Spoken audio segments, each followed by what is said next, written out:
The Crystal Cave by Mary Stewart, Book 4, The Red Dragon, 5. I made my way downhill between the clumps of gorse and the thorn trees. The Welsh troops had vanished long since, to a man, and isolated shouts and battle cries showed where small parties were still hunting down the fugitives in forest and hill. Below, on the plain, the fighting was over. They were carrying the wounded into Caerconnan. Torches weaved everywhere, till the plain was all light and smoke.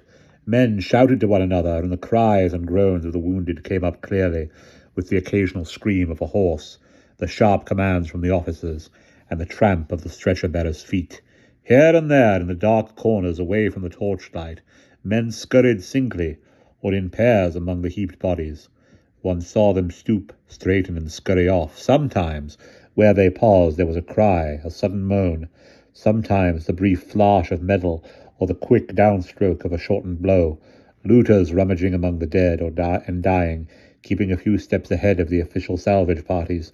The ravens were coming down.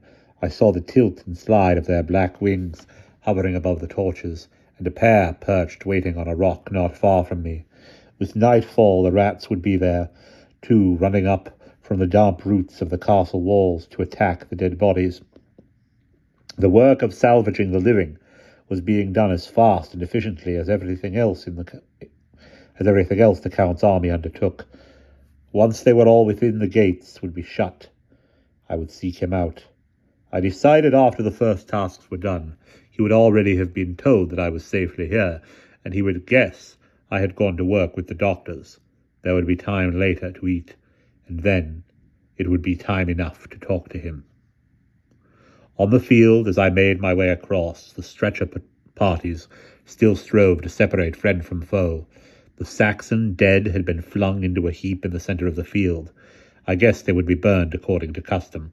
Beside the growing hill of bodies, a platoon stood guard over the glittering pile of arms and ornaments taken from the dead men. The British dead were being laid near the wall in rows for identification. There were small parties of men, each with an offer, bending over them one by one. As I picked my way through trampled mud, oily and stinking with blood and slime, I passed among the armed and staring dead, the bodies of half a dozen ragged men, peasants or outlaws by the look of them. These would be looters, cut down or speared by the soldiers. One of them still twitched like a pinned moth, hastily speared to the ground by a broken Saxon weapon which had been left in his body. I hesitated, then went and bent over him. He watched me. He was beyond speech, and I could see he still hoped. If he had been cleanly speared, I would have drawn the blade out and let him go with the blood. But as it was, there was a quicker way for him. I drew my dagger, pulled my cloak aside out of the way, and carefully, so that I would be out of the jet of blood, stuck my dagger in the side of his throat.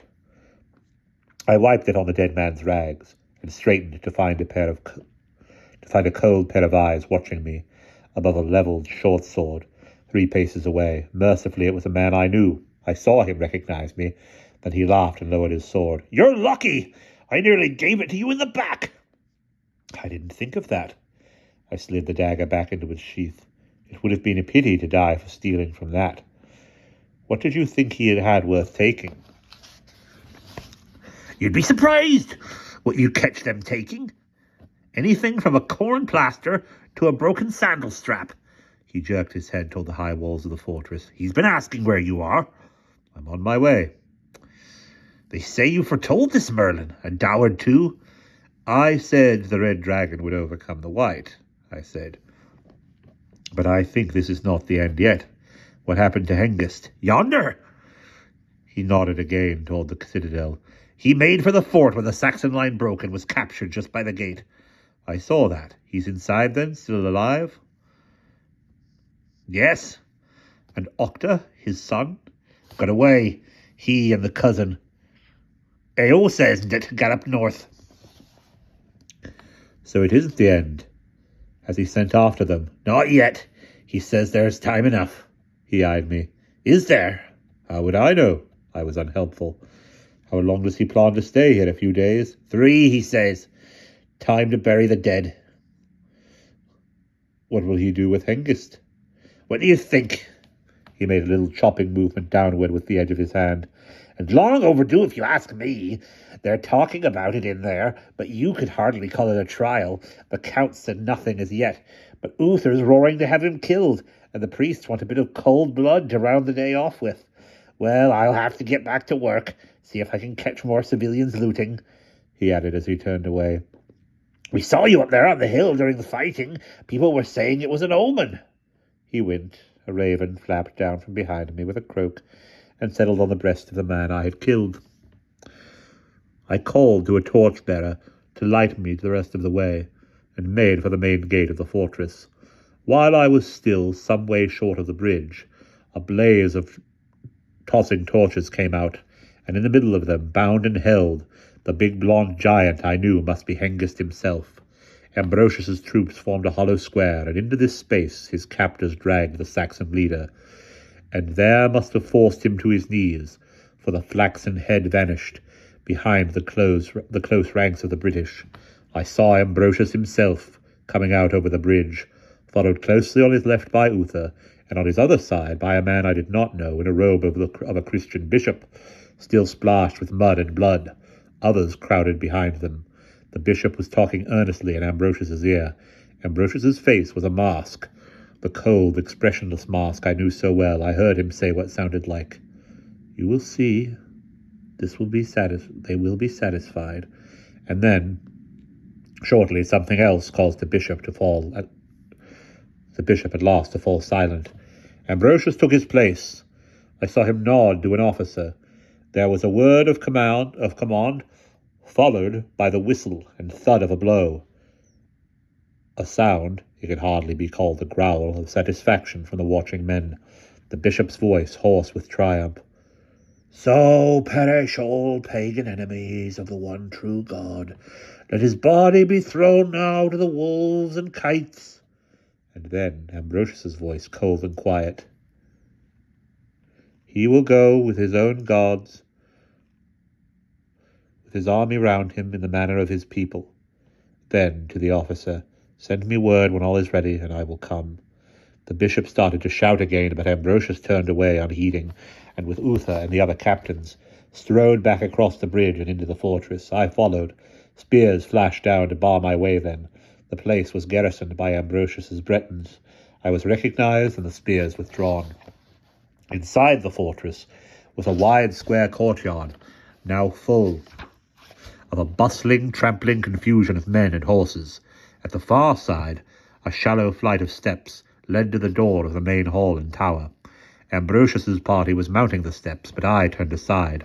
There was no need to ask where the wounded had been taken. On the east side of the square, a long double-storied building had been organized as a dressing station. The sounds coming from this guided me. I was hailed, thankfully, by the doctor in charge, a man called Gandar, who had taught me in Brittany, and who avowedly had no use for either priests or magicians, but who very much needed another pair of trained hands.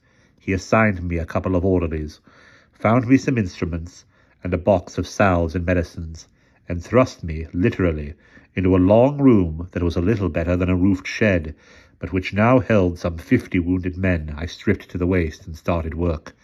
Somewhere around midnight the worst was done and things were quieter. I was at the far end of my section when a slight stir near the entrance made me to look around and see Ambrosius with Gandar and 2 officers come quietly in and walk down the row of wounded, stopping by each man to talk, or, with those worst wounded, to question the doctor in an undertone. I was stitching a thigh wound. It was clean and would heal, but it was deep and jagged, and to everyone's relief, the man had fainted. When the group reached me, I did not look up, and Ambrosius waited in silence until I had done, and reaching for the dressings the orderly had prepared, bandaged the wound. I finished and got to my feet as the orderly came back with a bowl of water. I plunged my hands into this, and looking up to see Ambrosius smiling, and looked up to see Ambrosius smiling. He was still in his hacked and spattered armor, but he looked fresh and alert, and ready, if necessary, to start another battle. I could see the wounded men watching him, as if they would draw strength just from the sight. "My lord," I said. He stooped over the unconscious man. "How is he?" "A flesh wound. He'll recover and live to be thankful it wasn't a few inches to the left." "You've done a good job, I see." Then, as I finished drying my hands and dismissed the orderly with a word of thanks, Ambrosius put out his own hand. "And now, welcome. I believe we owe you quite a lot, Merlin." "I don't mean for this. I mean for Doward. And for today as well. At any rate, the men think so. And if the soldiers decide something is lucky, then it is lucky. Well, I'm glad to see you safe. You have news for me, I believe?" "Yes," I said without expression, because of the men with us, but I saw the smile fade from his eyes. He hesitated then and said quietly, "Gentlemen, give us leave." They winked. He and I faced one another across the body of the unconscious man. Nearby, a soldier tossed and mounted, and another cried out and bit the sound back. The place smelled vile of blood and drying sweat and sickness. "What is the news?" "It concerns my mother." I think he already knew what I was going to tell him. He spoke slowly, measuring the words, as if each one carried with it some weight that he ought to feel. "The men who rode here with you, they brought me news of her. She had been ill, but was recovered, they said, and safely back at Moradunham. Was this not true?"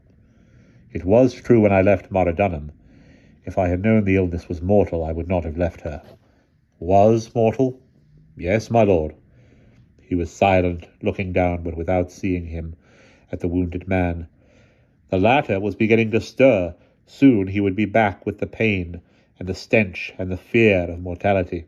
I said, "Shall we go out into the air? I've finished here. I'll send someone back to this man." "Yes, and you must get your clothes. It's a cool night." Then, still without moving, when did she die?" "At sunset today." He looked up quickly at that, his eyes narrow and intent. Then he nodded, accepting it. He turned to go out, gesturing me to walk with him. As he went, he asked me, "Do you suppose she knew?" "I think so, yes." "She sent no message?" "Not directly. She said, 'When we meet again, it will be soon enough.' She is a Christian, remember, they believe." "I know what they believe."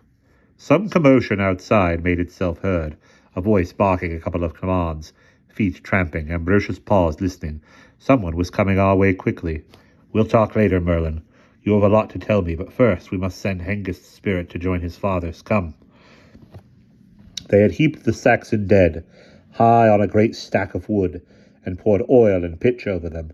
At the top of the pyramid, on a platform roughly nailed together of planks, lay Hengist.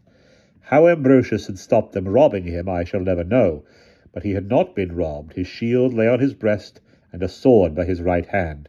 They had hidden the severed neck with a broad leather collar of some kind soldiers use for throat guards. It was studded with gold. A cloak covered his body from throat to feet. Its scarlet folds flowed down over the rough wood. As soon as the torches were thrust in below, the flames caught greedily. It was a still night, and the smoke poured upwards in a thick black column laced with fire. The edges of Hengist's cloak caught, blackened, curled, and then he was lost to sight in a gush of smoke and flames. The fire cracked like whips, and as the logs burned and broke, men ran, sweating and blackened, to throw more in. Even from where we stood, well back, the heat was intense, and the smell of burnt pitch and roasting meat came in sickening gusts on the damp night air. Behind the lighted ring of watching men, torches moved still on the battlefield, and one could hear the steady thud of spades striking into the earth for the British dead. Beyond the brilliant pyre, beyond the dark slopes of the far hills, the May moon hung faint through the smoke. "What do you see?" Ambrosius's voice made me start. I looked at him, surprised. "See? In the fire, Merlin the prophet. Nothing but dead men roasting." "Then look and see something for me, Merlin. Where has Octa gone?" I laughed. "How should I know? I told you all I could see. But he did not smile. Look harder. Tell me where Octa has gone, and Eosa, where they will dig themselves in to wait for me, and how soon. I told you I don't look for things. If it is the gods' will that they should come to me, they come out of the flames or out of the black night, and they come silently like an arrow out of ambush. I do not go to find bowmen. All I can do is stand with my breast bare and wait for the arrow to hit me. Then do it now. He spoke strongly, stubbornly. I saw he was quite serious. You saw for Vortigern. You call it for him? To prophesy his death? When I did that, my lord, I did not even know what I was saying. I suppose Golorus told you what happened. Even now I couldn't tell you myself. I neither know when it will come nor when it will leave me. Only today you knew about Ninian, and without either fire or darkness. That's true, but I can't tell you how any more than I knew what I told Vortigern. The men call you Vortigern's prophet. You prophesied victory for us, and we had it. Here and at Doward, the men believe you and have faith in you, so have I. Is it not a better title now to be Ambrosius's prophet? My lord, you know I would take any title from you that you cared to bestow, but this comes from somewhere else. I cannot call it, but I know that if it matters, it will come. And when it comes, be sure I will tell you. You know I am at your service. Now, about Octa and Eosa. I know nothing. I can only guess, and guess as a man. They fight still under the White Dragon, do they? His eyes narrowed. Yes. Then what Vortigern's prophet said must still hold good. I can tell the men this, if they need it. When do you plan to march? In 3 days. Aiming for where? York. I turned up a hand. Then your guess as a commander is probably as good as my guess as a magician. Will you take me? He smiled. Will you be of any use to me? Probably not, as a prophet. But do you need an engineer, or an apprentice doctor, or even a singer? He laughed. A host in yourself, I know. As long as you don't turn priest on me, Merlin, I have enough of them. You needn't be afraid of that. The flames were dying down. The officer in charge of the proceedings approached, saluted, and asked if the men might be dismissed. Ambrosius gave him leave, then looked at me. Come with me to York, then. I shall have work for you there, real work. They tell me the place is half ruined, and I need someone to help direct the engineers. Tremorinus is at Caerleon. Now, find Caius Valerius, and tell him to look after you, and bring you to me in an hour's time. He added over his shoulder as he turned away. And in the meantime, if anything should come to you out of the dark like an arrow, you'll let me know. Unless it really is an arrow. He laughed and went. Uther was beside me suddenly. Well, Merlin the bastard! They're saying you won the battle for us from the hilltop.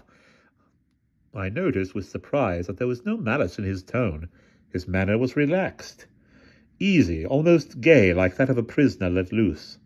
I supposed this was indeed how he felt after the long frustration of the years in Brittany. Left to himself, Uther would have charged across the narrow sea before he was fairly into manhood, and now valiantly smashed to pieces for his pains.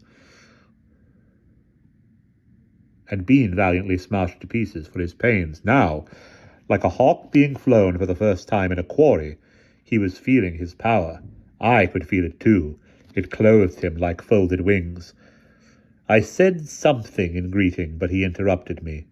Did you see anything in the flames just now? Oh, not you too, I said warmly. The Count seems to think all I have to do is look at a torch and tell the future. I've been trying to explain it doesn't work like that.